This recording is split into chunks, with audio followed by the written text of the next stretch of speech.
Selamat pagi dulur-dulur. Pada kesempatan hari ini saya ingin berbagi tips bagaimana caranya apabila kita punya tanaman sudah saatnya berbuah tapi tidak mau berbuah.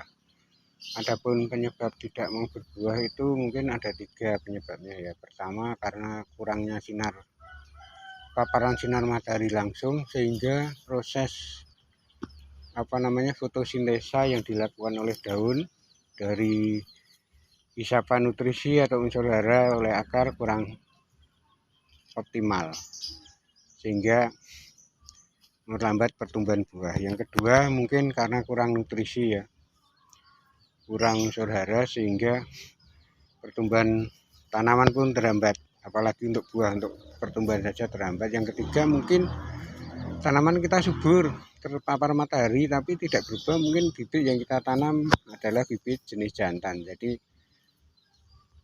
bibit jenis jantan itu pertumbuhannya lambat, pertumbuhan perangsangan bunga dan buah juga lambat. Seperti video saya yang sebelumnya, saya sudah membagikan bagaimana cara memilih bibit pohon kelapa yang betina atau jantan. Sekarang saya ingin memberi informasi bagaimana supaya tanaman kita sudah umur produksi tapi belum berbuah. Itu ada 3 cara ya lur. Pertama dengan cara dikerat begini lur. Kerat ini, kerat ya lur, kerat mutar ya lur, mutar gini. Yang kedua ini pangkal batangnya kita bakar, nah gini keliling kita bakar ya lur, kita bakar. Ini udah kita bakar semua, bakar juga bakar ya lur. Kita bakar, nah kita bakar gini. Ini metode kedua. Metode ketiga kita lukai gini ya, kita lukai ya, kita lukai. Mungkin kalau dulu jalan-jalan nemui di suatu tempat atau perkampungan atau halaman kok pohonnya dibacoki atau dikerat, lah itu tujuannya itu lur, biar berbuah. Kenapa begitu? Pengertiannya begini loh. Jadi nutrisi yang disalurkan oleh akar ke atas, ke batang lalu ke daun.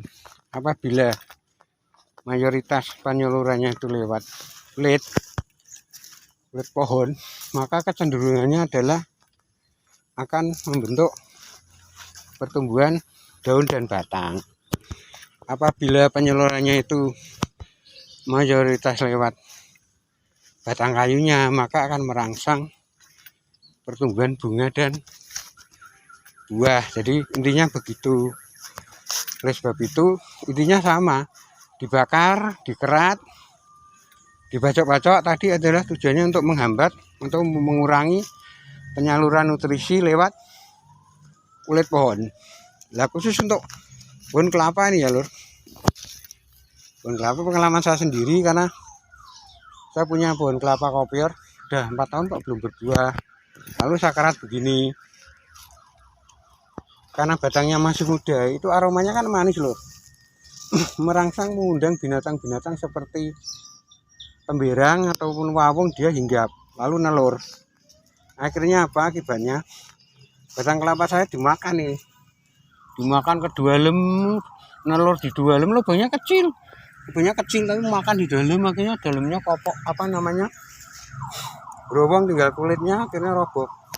Oleh sebab itu pengalaman apabila dulu ngerat kayak gini, batang muda kelapanya masih muda, sebaiknya dilumuri cairan yang baunya menyengat, yang tidak enak, seperti mungkin bisa pestisida, bisa sabun cuci, deterjen atau apa yang baunya tidak enak, sehingga mencegah temberang ataupun wawung untuk hinggap di sini.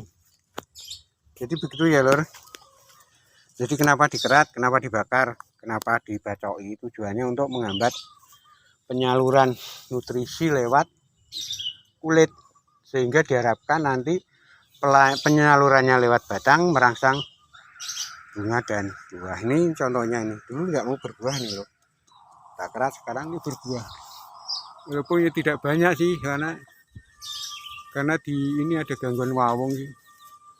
Dulunya gitu 4 tahun tidak berbuah nih, tak kerat, tak lumuri pestisida sehingga tidak merangsang wawong yang di lain-lain itu roboh karena telah dikerat. Baunya ini manis, merangsang kumbang tanduk atau kumbang wawong sama temberang masuk, ini merusak. Itulah begitu ya lor, informasi yang dapat saya bagikan kesempatan kali ini.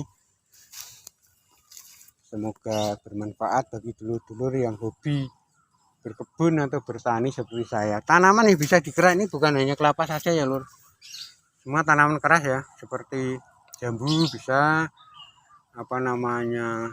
nongko tadi ya, mangga, mungkin durian, mungkin yang lain, mau tanaman keras ya lur, bisa dilakukan seperti ini. Tapi jangan terlalu, kalau tanaman yang buah-buah jangan terlalu dalam nanti mati ya, pokoknya terkupas kulitnya saja, terlalu dalam nanti mati. Oke, begitu. Tetap semangat